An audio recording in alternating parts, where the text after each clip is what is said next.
ಚಿಂತನಧಾರೆ.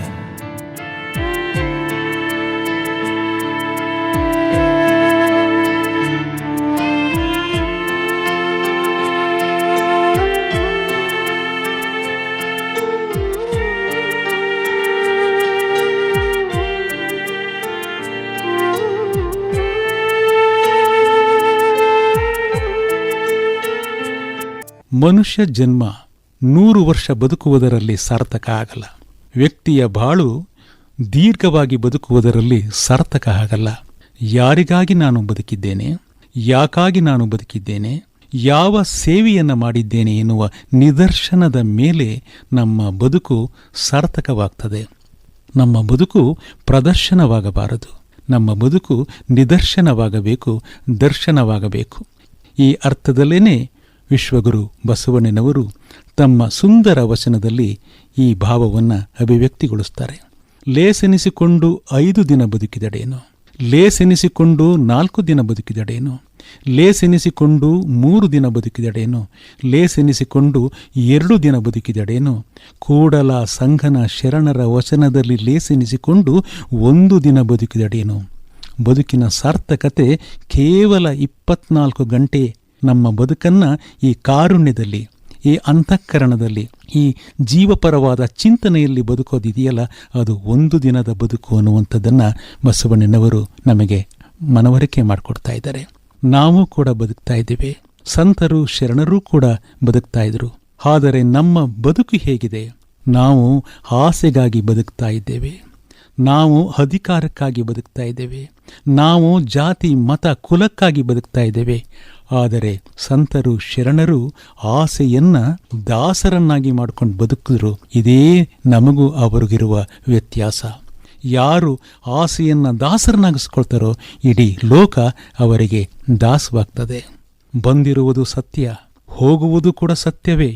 ಆದರೆ ಬಂದು ಹೋಗುವ ನಡುವೆ ನಮ್ಮ ಕಾಯಕ ಇದೆಯಲ್ಲ, ನಮ್ಮ ಕೆಲಸ ಇದೆಯಲ್ಲ, ನಮ್ಮ ಜೀವನದ ಕ್ರಮ ಇದೆಯಲ್ಲ, ಅದು ಪ್ರಾಮಾಣಿಕವಾಗಿರಬೇಕು, ಅದು ಕಾರುಣ್ಯದಿಂದ ತುಂಬಿರಬೇಕು. ಅದು ಜೀವಪರವಾದ ಕಾಳಜಿಯನ್ನು ಹೊಂದಿದಾಗ ಮಾತ್ರ ನಮ್ಮ ಬದುಕು ಸಾರ್ಥಕವಾಗ್ತದೆ. ಈ ನೆಲೆಯಲ್ಲೇನೆ ಬಸವಣ್ಣನವರು ಸಕಲ ಜೀವಾತ್ಮರಿಗೆ ಲೇಸನ್ನ ಬಯಸುವವನೇ ಕುಲಜ ಎಂದು ಹೇಳಿರುವುದು. ಈ ಮಾತನ್ನು ನಾವು ಅರ್ಥೈಸಿಕೊಳ್ಬೇಕಾಗಿದೆ. ಬದುಕು ಕೇವಲ ಕ್ಷಣಿಕವಾದದ್ದು. ನಮ್ಮ ಸ್ವಾಮಿ ವಿವೇಕಾನಂದರು ಒಂದು ಮೌಲಿಕ ಮಾತನ್ನು ಹೇಳ್ತಾರೆ. The life is short, the vanities of the world are transient, but they alone live who live for others, rest are more dead than alive. ಎಂತಹ ವಾಣಿ ಇದು! ಮನುಷ್ಯನೇ, ಈ ಜೀವನ ಕ್ಷಣಿಕವಾದದ್ದು. ಈ ಜಗತ್ತಿನ ಸುಖಭೋಗಗಳು, ಅಧಿಕಾರ, ಸಿರಿ ಸಂಪತ್ತುಗಳು ತಾತ್ಕಾಲಿಕವಾದುವು. ಯಾರು ಇತರರಿಗಾಗಿ ಬದುಕುತ್ತಾರೆಯೋ ಅವರದ್ದೇ ಜೀವನ.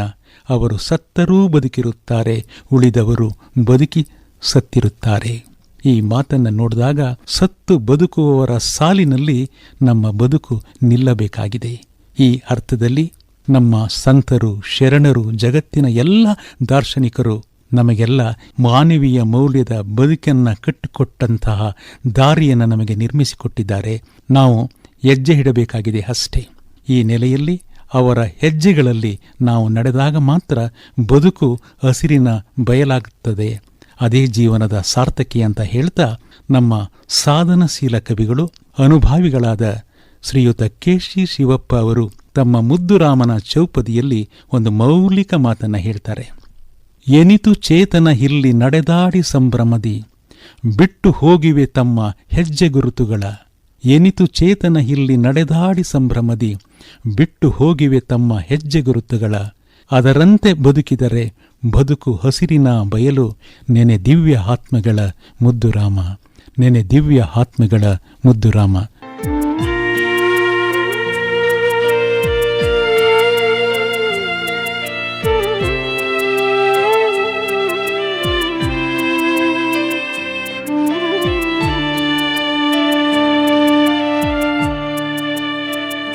ಚಿಂತನಧಾರೆ.